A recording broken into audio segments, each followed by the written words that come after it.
Hello, everybody. David Shuster here. MAGA star Riley Gaines, a former college swimmer who rails against transgender girls and women competing in female sports, is now being called sick and a sore loser.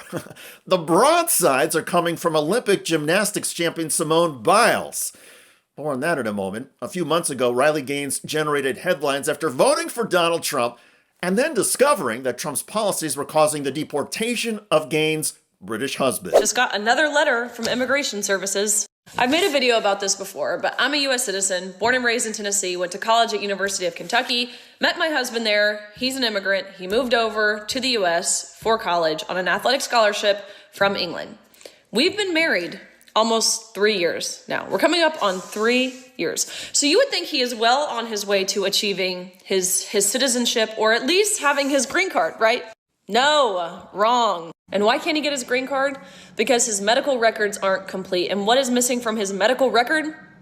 The COVID vaccine. Of course, all her husband needed to do to avoid deportation was get the COVID vaccine or produce a record proving it.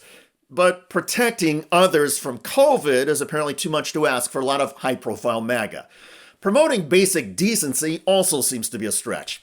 Recently, Riley Gaines, who has more than 1.5 million followers on X, posted this image of the Champlin Park High School girls softball team, which just won a Minnesota State championship. Gaines wrote, "To be expected when your star player is a boy." The taunting of a trans player prompted this response from Olympic champion Simone Biles. "Bully someone your own size," which would ironically be a male. Biles added another tweet, writing, "Riley Gaines, you are truly sick. All of this campaigning because you lost a race. Straight up sore loser. You should be uplifting the trans community and perhaps finding a way to make sports inclusive or creating a new avenue where trans feel safe in sports. Maybe a transgender category in all sports. But instead you bully them. One thing's for sure is no one in sports is safe with you around."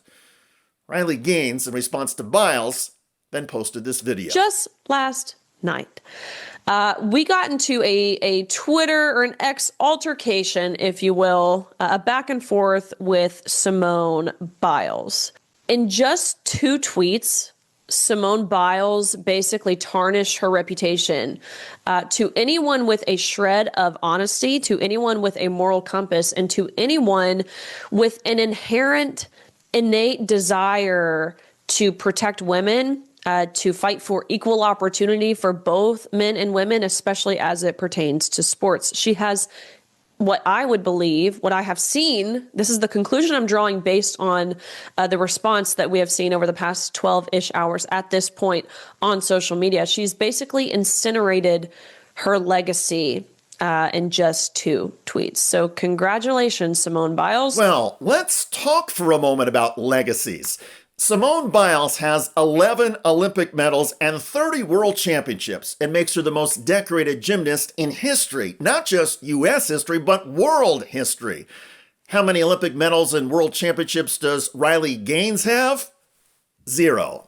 Gaines did win an NCAA silver medal as part of a swimming relay team, but Gaines' highest individual ranking finish in the NCAA swimming was 5th place.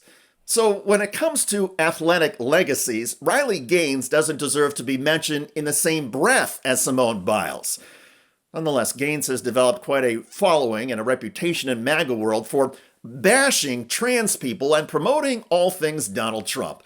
And Gaines never apologizes for any of it. By contrast, Simone Biles has now apologized for the tweet rage at Riley Gaines. Biles wrote about believing in equity and inclusion and said, quote, "It didn't help for me to get personal with Riley, which I apologize for. These are sensitive, complicated issues that I truly don't have the answers or solutions to, but I believe it starts with empathy and respect. I was not advocating for policies that compromise fairness in women's sports. My objection is to be singling out children for public scrutiny in ways that feel personal and harmful. Individual athletes, especially kids, should never be the focus of criticism of a flawed system they have no control over. I believe sports organizations have a responsibility to come up with rules supporting inclusion while maintaining fair competition. We all want a future for sport that is fair, inclusive, and respectful. XOXO Simone." Biles was thoughtful, articulate, and reasonable. That is the opposite approach taken by Riley Gaines and the rest of MAGA world. Then again, perhaps Riley Gaines is in an especially angry mood these days because her British husband is being deported. Well, Riley, voting for Trump has its consequences. Try following the lead of a true champion like Simone Biles. Show some humility and humanity. By the way, a MAGA TV host recently got shamed to her face on live television by Massachusetts Democratic Senator Elizabeth Warren. Warren pummeled CNBC's Sarah Eisen for promoting bank deregulation. The question is, do you worry at all about the unintended consequences then of, it putting even more regulatory pressure on these banks, which are critical for our financial system, providing liquidity, providing loans? Do you want to see that in the hands of crypto firms or others that are less regulated? I'm sorry, you're throwing a giant parade and tossing confetti over regulation that, let's see, what's happened in the last 9 months? Wells Fargo has been tagged for money laundering. It's been tagged for being engaged in consumer fraud, and it's been tagged for cheating its investors. Man, I don't know about you, but that doesn't sound like to me really tough oversight. Check out that video at the link below. I'm David Shuster. Thanks for joining us.